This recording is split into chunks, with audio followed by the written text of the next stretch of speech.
قرآن رہے، اور یہ تمنا ہے کہ اس دنیا میں کوئی کام کر جاؤں، مولا اگر توفیق مل جائے تو خدمت اسلام کر جاؤں، اور یہ تمنا ہے کہ تعلیم قرآن عام ہو جائے،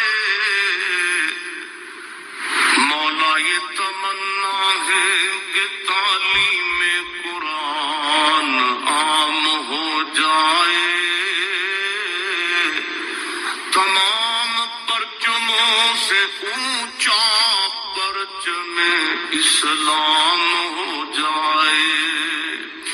تو رحیم ہے تو کریم ہے،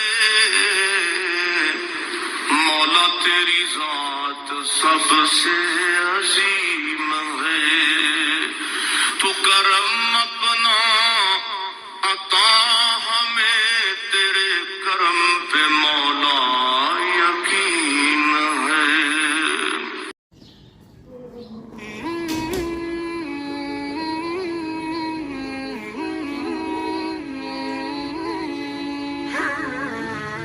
گزر جائیں گے، سارا بھروسہ دنیا داروں پہ۔ حضرت بایزید بستامی رحمت اللہ تعالیٰ علیہ فرماتے ہیں کہ رمضان کا مہینہ تھا تو میرے بستان میں نا سارے میرے ہاتھ چومنے والے تھے۔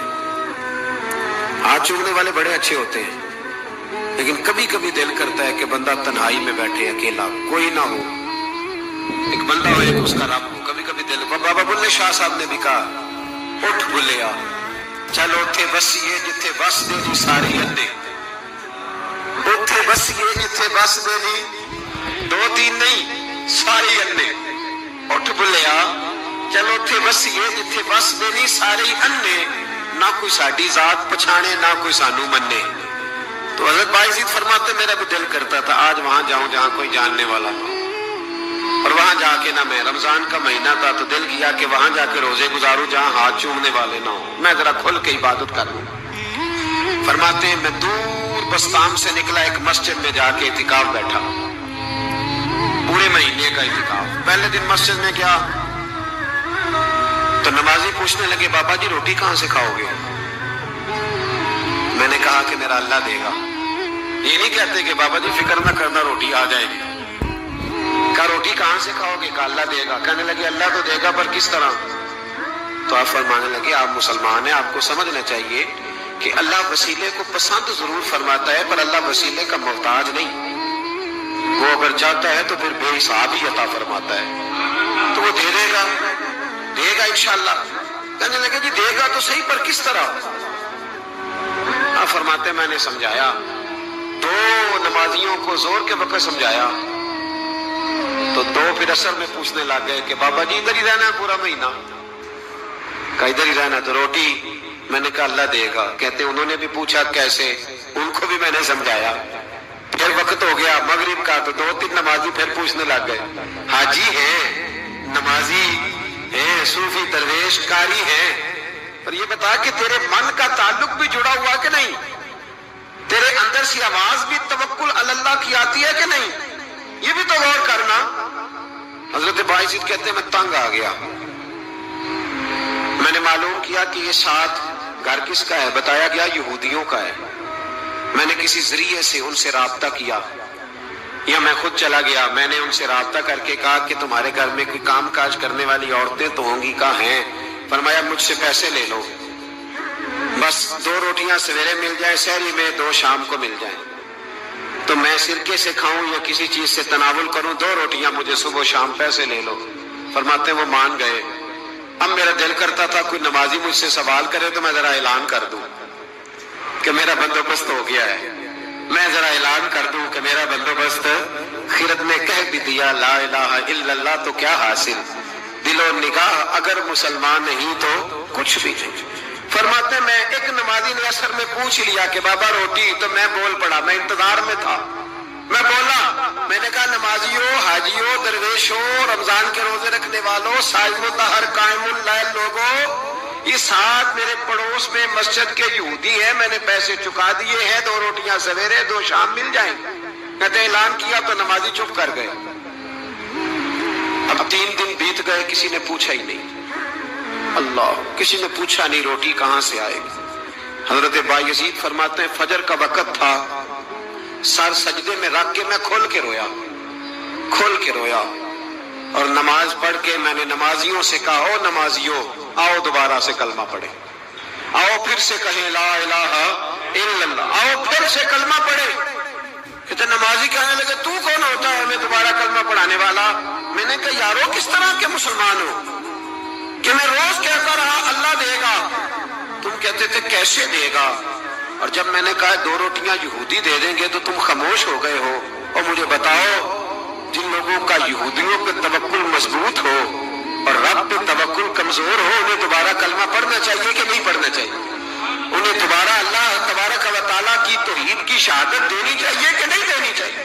آؤ پھر سے کلمہ پڑھیں۔ قرت نے کہہ بھی دیا لا الہ الا اللہ تو کیا حاصل، دل و نگاہ اگر مسلمان نہیں تو کچھ بھی نہیں۔ کلندر لاہوری بول کے کہنے لگے جو میں سر بسجدہ ہوا کبھی تو زمین سے آنے لگی صدا، تیرا دل تو ہے صنم آشنا، تجھے کیا ملے گا نماز میں؟ بھائیو، اخلاق کی پہلی سیڑھی یہ ہے کہ تیرا اپنے رب پہ بھروسہ کتنا ہے۔ تیرا انویسٹر پہ بھروسہ زیادہ ہے، سیٹ پہ بھروسہ زیادہ ہے، بلڈر پہ بھروسہ زیادہ ہے، تیرا انڈسٹری کے مالک پہ بھروسہ زیادہ ہے کہ اللہ پہ بھروسہ زیادہ ہے؟ تو اخلاق کا مطلب ہے پہلی سیڑھی، اور دوسری سیڑھی اخلاق حسنہ کی وہ ہے شکر کرنا۔ کیا کرنا؟ بول کے بتائیے، بول۔ دوسری سیڑھی ہمارے یہاں نا دکھوں پہ فوکس ہے، کسی سے پوچھیں کیا حال ہے تو اس کے وجود میں 360 ہڈیاں ڈاکٹر بتاتے ہیں۔ بھائی صاحب طبیعت کیسی ہے؟ کہتے ہیں یہ گھٹنا بڑا درد کرتا ہے۔ اللہ کے بندے 359 ٹھیک ہے نا تیری، ان کا بھی ذکر کر۔ ایک ٹھیک نہیں تو اس کا نام لے لیا، کہتا ہے گھٹنا بڑا درد کرتا ہے، تو باقی ساری ٹھیک ہے نا، ان کا ذکر ہی نہیں کیا۔ بھائی طبیعت کیسی ہے، حالات کس طرح کے ہیں؟ کہتا بس کاروبار نہیں چلتا، بچے ہیں الحمدللہ، مکان ہے الحمدللہ، صحت ہے الحمدللہ، امن ہے الحمدللہ، گھر میں سکون ہے الحمدللہ۔ کمزوری کیا ہے؟ کاروبار نہیں۔ بھائی سارا رونا کاروبار کا ہی روئے گا، شکر کب کرے گا تو؟ کس وقت وہ ٹائم آئے گا؟ اللہ نے وعدہ فرمایا قرآن پاک میں، وعدہ فرمایا لئن شکرتم لازیدنکم، فرمایا تم شکر ادا کرو تمہارا رب تمہاری نعمتوں میں اضافہ فرما دے گا۔